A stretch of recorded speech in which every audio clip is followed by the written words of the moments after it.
Assalamualaikum warahmatullahi wabarakatuh. Halo, perkenalkan nama saya Selvi Salina dengan NIM 112110064 dari kelas MA 21C16. Jadi dalam video ini saya akan mencoba untuk menjelaskan tentang teori dan implementasi komunikasi dan negosiasi bisnis. Sudah terlihat dari judul yang tadi saya sebutkan bahwa video ini adalah dimaksudkan untuk memenuhi tugas dari mata kuliah Komunikasi dan Negosiasi Bisnis dengan dosen pengampu saya, yaitu Ibu Sinta S. Herianti, SHMM CHRM.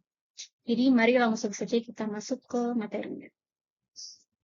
Nah, materi pertama yang saya akan coba jabarkan adalah mengenai definisi komunikasi bisnis terlebih dahulu. Jadi, apa itu komunikasi bisnis? Jadi, menurut Albig dalam Dimo, komunikasi bisnis adalah suatu proses pertukaran gagasan pendapat, informasi, perintah tertentu yang memiliki tujuan, tentunya tujuan itu berhubungan dengan masalah bisnis, baik secara personal atau impersonal melalui simbol-simbol atau sinyal tertentu. Kemudian secara umum, komunikasi bisnis ini adalah proses berbagi informasi antara individu atau kelompok dalam suatu organisasi untuk mencapai tujuan bisnis yang meliputi komunikasi verbal, non-verbal, tertulis, dan juga digital. Kemudian di sini ada pentingnya komunikasi bisnis. Nah, kenapa komunikasi bisnis ini penting, terutama di dunia pekerjaan gitu? Tentunya ada banyak pentingnya komunikasi bisnis ini, tetapi saya di sini hanya mencoba untuk menyebutkan 3 saja. Yang pertama ada meningkatkan efisiensi operasional. Maksudnya seperti apa? Nah, maksudnya itu untuk memastikan bahwa informasi penting dari atasan ke bawahan maupun dari bawahan ke atasan itu tersampaikan secara tepat waktu dan juga akurat. Hal ini untuk membantu untuk menghindari kebingungan, kesalahan, dan juga mungkin duplikasi pekerjaan yang dapat menghambat efisiensi operasional. Nah, mungkin bisa seperti melakukan sistem komunikasi internal, seperti menggunakan aplikasi meeting online seperti Zoom atau Microsoft Teams, atau bisa juga melalui email. Kemudian bisa juga rapat secara berkala ya, secara tatap muka gitu di ruang meeting, ataupun mungkin bisa juga dengan dokumentasi, yaitu ada yang note to land, jadi mencatat hal-hal yang penting saat meeting sudah dilaksanakan. Kemudian untuk yang kedua, memperkuat hubungan antara karyawan dan manajemen. Maksudnya adalah komunikasi yang baik antara karyawan dan manajemen itu menciptakan lingkungan kerja yang harmonis dan meningkatkan keterlibatan karyawan. Jadi karyawan itu lebih berperan aktif gitu. Dan karyawan itu juga jadinya tuh merasa didengar dan juga dihargai gitu. Jadi cenderung lebih termotivasi dan juga lebih produktif daripada sebelumnya. Nah, implementasinya seperti apa? Implementasi yang dapat dilakukan itu seperti umpan balik. Jadi menyediakan saluran yang jelas dan terbuka untuk karyawan untuk memberikan umpan balik mereka kepada manajemen seperti melalui survei kepuasan karyawan ataupun kotak saran. Dan yang kedua itu bisa melalui pertemuan 1-1 face to face, yaitu mengadakan pertemuan reguler antar manajer dan karyawan untuk membahas kinerja, tujuan, aspirasi karir. Nah, ini tuh membantu untuk kepercayaan dan identifikasi area yang memerlukan perhatian. Kemudian yang ketiga bisa juga dengan melakukan transparansi. Jadi manajemen itu harus transparan mengenai keputusan dan perubahan dalam organisasi.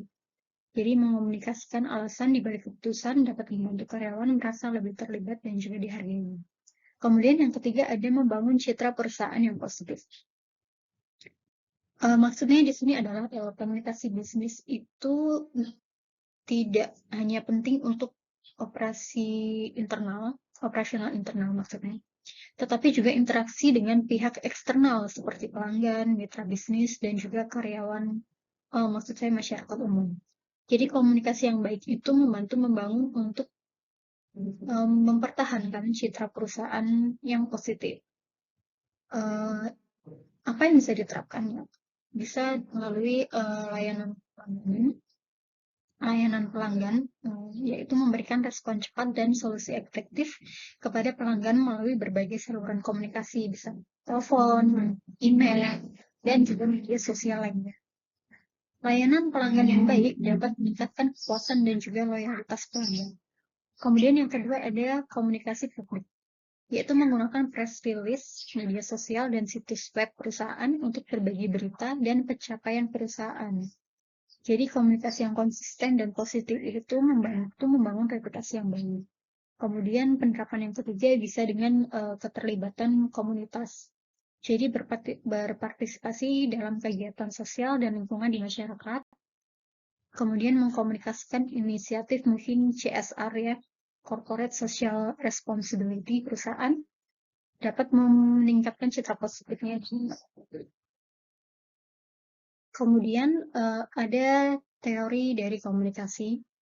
Yang pertama ini ada dari Shannon Weaver Model. Jadi beliau ini menjelaskan bahwa proses komunikasi itu sebagai transmisi informasi dari pengirim ke penerima melalui saluran dengan kemungkinan gangguan atau noise.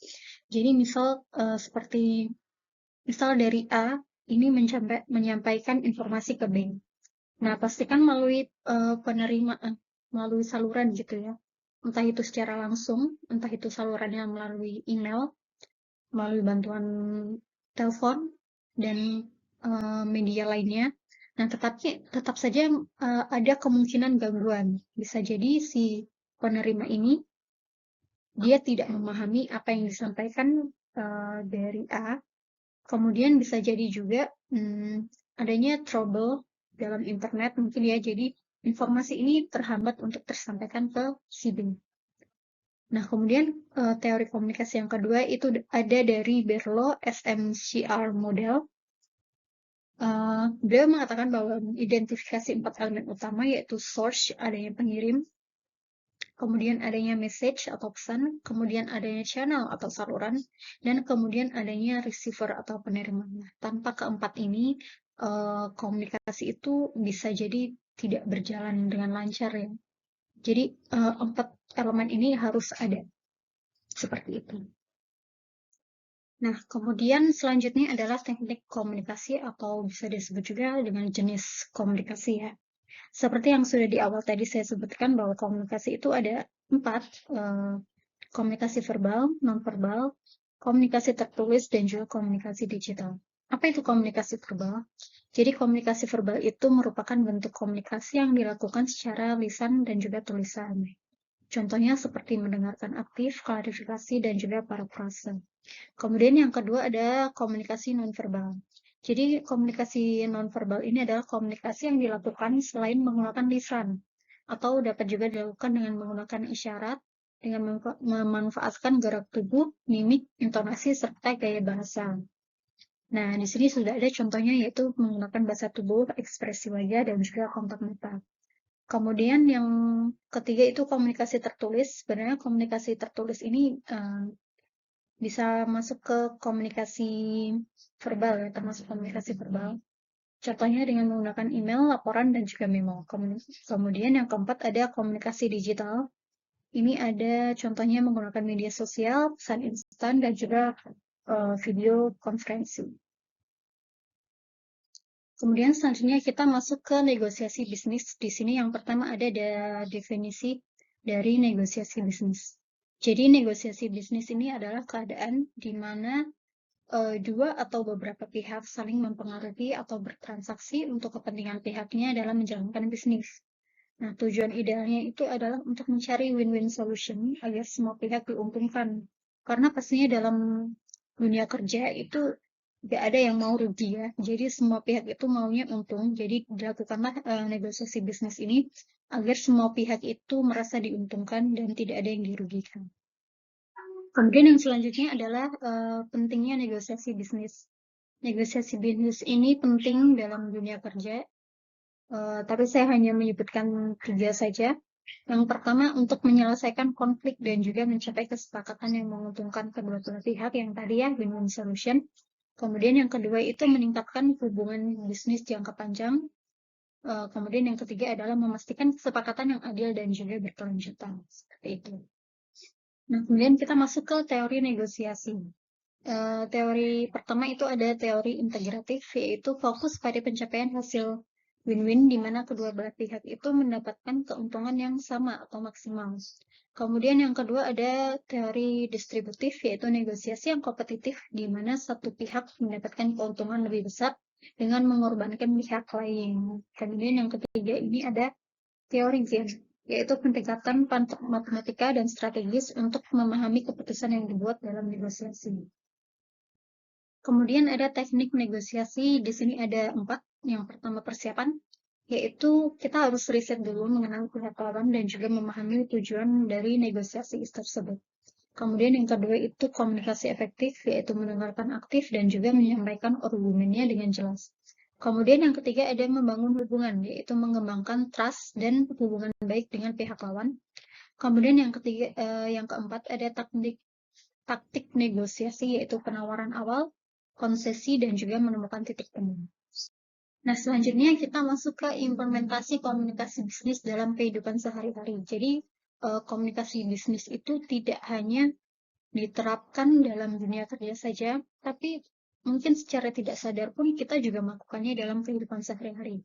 Jadi di sini saya menyebutkan ada 4 jenis ya, tergantung tempat kejadiannya. Yang pertama ada komunikasi dalam keluarga. Jadi contohnya itu mengatur jadwal keluarga atau membuat keputusan bersama. Misalnya kita memilih mau liburan keluarga, kita mau kemana nih gitu kan. Jadi di komunikasi ini dari A ada saran untuk kemana, dari B dan dari C juga dari D. Nanti dicarilah keputusannya secara bersama seperti itu. Kemudian yang kedua ada juga komunikasi dalam lingkungan sosial, yaitu contohnya itu berpartisipasi dalam kegiatan komunitas atau acara sosial. Kalau dalam masyarakat umum gitu ya, itu contohnya seperti kalau Bapak itu ikut gotong royong, terus kemudian ikut pengajian seperti itu. Untuk ibu-ibu juga mungkin bisa juga dalam pengajian dan juga kalau masyarakat di Jawa itu misal kita ada yang nikah, nah itu tuh semua tetangganya itu membantu untuk mempersiapkan pernikahan tersebut gitu. Nah itu bisa juga termasuk. Nah kemudian kalau untuk pemuda-pemudi itu bisa juga dalam acara bantuan sosial gitu ya. Kemudian bisa juga rapat pemuda-pemudi yang rutin dilakukan mungkin 2 minggu sekali atau sebulan sekali seperti itu. Nah kemudian yang ketiga ini ada komunikasi dalam pendidikan. Nah contohnya itu berinteraksi dengan guru, dosen atau teman sekelas gitu. Jadi menemukan dengan seksama penjelasan dari guru dan juga dosen. Kemudian yang terakhir ada komunikasi dalam tempat kerja. Itu contohnya itu berkolaborasi dengan proyek tim atau memberikan laporan kepada manajer.